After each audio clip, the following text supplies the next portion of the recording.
parable, and we want to pick up in verse 20.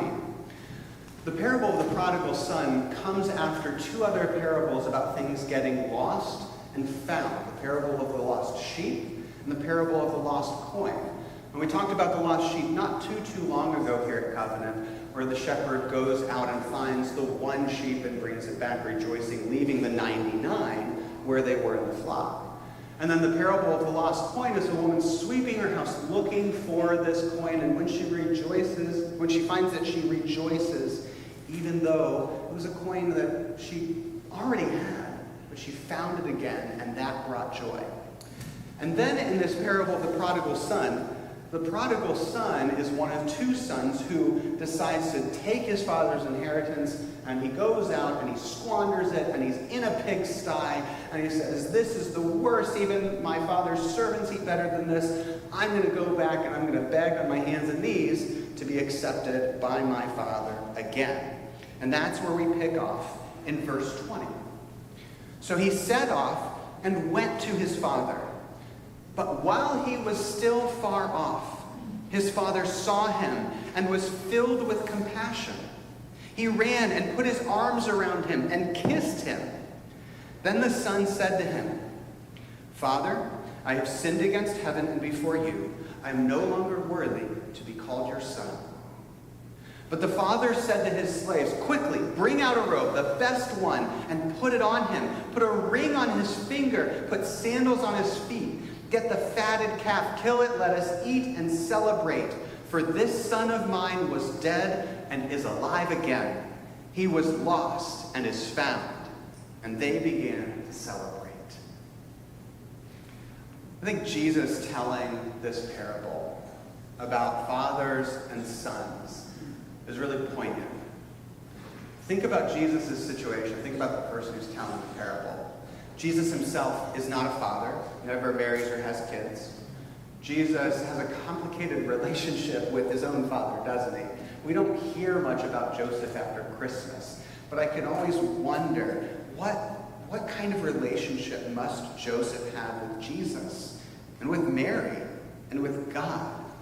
What kind of father would Joseph have been to Jesus as he grows up? As Joseph starts to realize more and more exactly who Jesus is. What happened in the life of Jesus and Joseph that Jesus came to know God as a father and then passed that on to the rest of us? Because the concept of God as Father is kind of baked into Christianity, isn't it? What's the one prayer we all know? Our Father, right? Our Father in heaven. And it can be confusing. It can lead us to think things about God that are misleading. So, for instance, I had a conversation not too long ago. Someone new to me, found out that I was a pastor. And of course, and this happens to me relatively often, one of the first things out of their mouth was, must be tough to be a pastor these days. I don't know if God is a he or a she anymore, are they or them? And besides being wildly offensive to transgender people and non-binary people, it's also bad theology. It confines God to a box. And we talk a lot about putting God in boxes and how God is bigger than all of the boxes we might have for God. One of our favorite boxes, of course, to put God in is the gender box. And we have a lot of ways we can talk about people in English. We could use he or she or it or they. And because we use he for God, it's easy to think God is male. And that's how I grew up. Because we say our Father, because we talk about God using the word he, which is all over the Bible. But it's an accident of language, interestingly enough. This is one of those fun things that you learn when you start taking Greek and Hebrew, is you learn about grammatical gender. And if we were to be talking about God in, for example, Finnish or Estonian, which is a language that I actually started learning for half a second, and tried to learn it when I met some Estonian guys, and then I found out that Estonian is really difficult, and I stopped learning Estonian. But in Estonian, the word for he and she is the same word, so they just don't even have to make a choice. And it's a lot easier to talk to people. And it makes it clearer, I think especially probably to younger people, that the truth of God goes beyond he or she. God doesn't have a body like we do, right? God is bigger than the universe itself. And so, of course, can't be confined to our culture, our culturally specific expressions of what it means to be a man. But at the same time, throughout this Bible, we hear of Jesus the Son, who's clearly masculine embodiment of the divine, speaking of God as a father. This is primarily how Jesus relates to God, right? Jesus tells us to pray our Father. Jesus talks to God as a father. So which is it? Is God a father, or is God more than a father? Is Jesus a son, or is Jesus more than a son? A man, or more than a man? I grew up with a popular Christian book about how to be a good man. This was given to me as a teenager by some wonderful, loving mentors in my church who really wanted the best for me, really good people.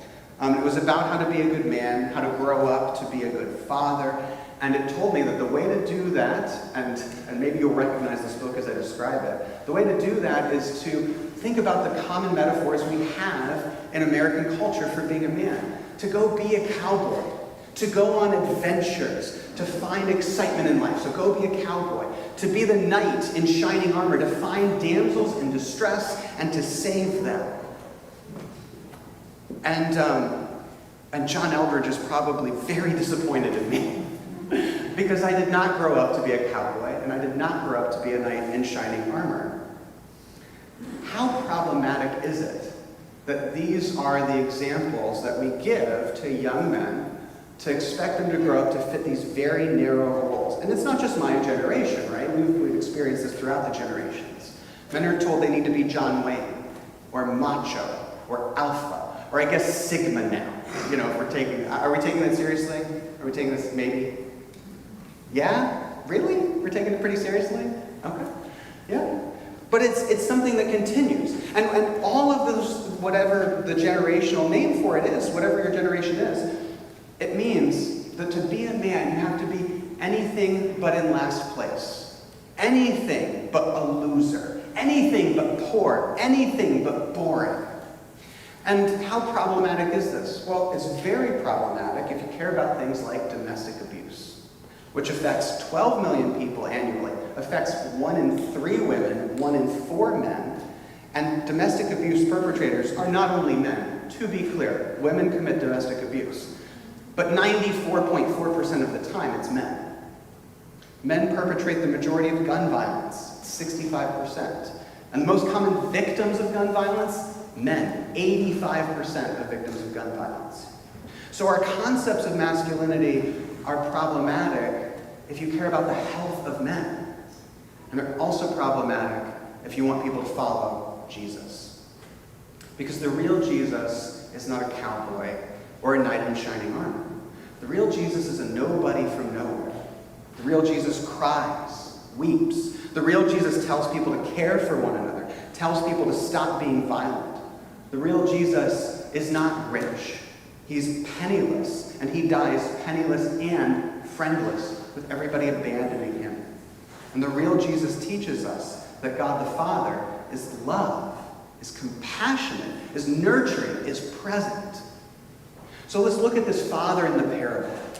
The father in this parable, he looks for the son. He's out there waiting. We can imagine him like standing at the threshold, looking out the window. There he is. He's coming back like I knew he would. He's paying attention to the son. The father in the parable is compassionate, wraps his arms around the son, hugs and kisses the son. The father in the parable is generous, unconcerned with cost. Kill the fatted calf, put sandals on his feet and a ring on his finger. Let's do everything we can to welcome back in. And then the father goes to the eldest son. And what happens there is the eldest son gets upset. And the eldest son says, "Why did you do all of this for my brother when I've been here the whole time?" And the father pays attention again to the eldest son and pleads with him and explains to him and teaches him and reminds him that everything I have is yours. Generosity, love, mercy, faithfulness. This is completely different than many of the images that at least I grew up with and regularly encounter of what it means to be a good father or a good man. Fathers and men, we get this idea that they're supposed to be strong, emotionless providers, protectors, and to leave the consoling, the hugging, and the kissing, especially the kissing, to the women, right? There's like this disgust response. And the upshot is that we live in a world that tells men and fathers to fit a mold. But Jesus tells us to break molds. That there's not just one way to do it. That is one way to be a good father, but not the only one. Our broken models of masculinity are rooted in a concept called patriarchy. And that's a word that's been misinterpreted, but here's how I'm defining it today. The patriarchy is a social structure that puts some people above others, especially puts men above women, and gives more power to people who better fit a stereotypically masculine role. Jesus doesn't come to destroy the patriarchy. He comes to destroy all hierarchies altogether. He comes to heal relationships, not just between men and women, but between all people, no matter what their differences are. Jesus didn't live so that we would have a better concept of what it means to be a man, but so that we would understand the depth of God's love for us. And guess what? By doing that, he gives us a better concept of masculinity. To be masculine or feminine is a societal choice. It's rooted in biological gender, but at least in my view, being a good man or a good woman is far less important than being a good person. Following a societal definition of fatherhood or manhood is far less important than following Jesus. I learned a couple things as I explored biblical definitions for masculinity. And one thing that I discovered is that in the Bible, throughout the Bible, cover to cover, there are many models and many pieces of advice for how to be a good father and how to be a good husband. And they are nearly all rooted in ancient Jewish and Greek and Hebrew culture. And particularly in the New Testament, they're rooted in the experience of a persecuted religious minority. And so they're really informative for what those communities were going through. But they're not easily transferable to 21st century America. We have to do some work understanding.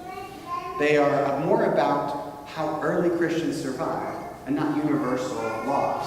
For instance, we have a lot of teachings in the New Testament about how women shouldn't be speaking in church, and we obviously don't follow those. And we have lots of rules about how men should look a certain way, you shouldn't wear your hair long, or things like that. And we don't always follow those either. So they're culturally specific, not universal. The other thing I learned about biblical definitions for masculinity and fatherhood is that Jesus himself says a little, but not much, on being a father or husband beyond love and loyalty. And he says essentially zero about being a good man. Instead, what he does is he gives us this story of an imperfect father. The father who lets his son go maybe a little too far off the leash, maybe makes some mistakes in parenting here and there. But the father who runs to his son when the son comes back for making choices the father didn't like. Father who hugs and kisses his son, who receives his son's apology not with recrimination or discipline, but with celebration, who rejoices in life and reconnection and relationship. A broken concept of masculinity might tell men that they have to be rugged individualists, going off and protecting and saving all by themselves, that they don't need others, don't need to be nurturing, just strong. Focus on the evil that is outside and protecting us from it, rather than focusing on the love that's walking to your doorstep. This parable tells us that there is more to fatherhood than that. This parable tells us that God rejoices in relationship. And that is what fatherhood, I think, is really about, isn't it? Fatherhood is defined by relationship, choosing relationship with your children. And that call to fatherhood, like the call to motherhood, by the way, extends not just to biological fathers and mothers, but to all people, all adults, especially adults who are part of a church like we are. I don't have kids, but I experience that call to fatherhood expressed in this community. as we seek to care for one another in relationship. In church, we're a microcosm of the world. Relationships are formed and broken. Feelings are hurt. Forgiveness is offered. And so we experience relationship and broken relationship.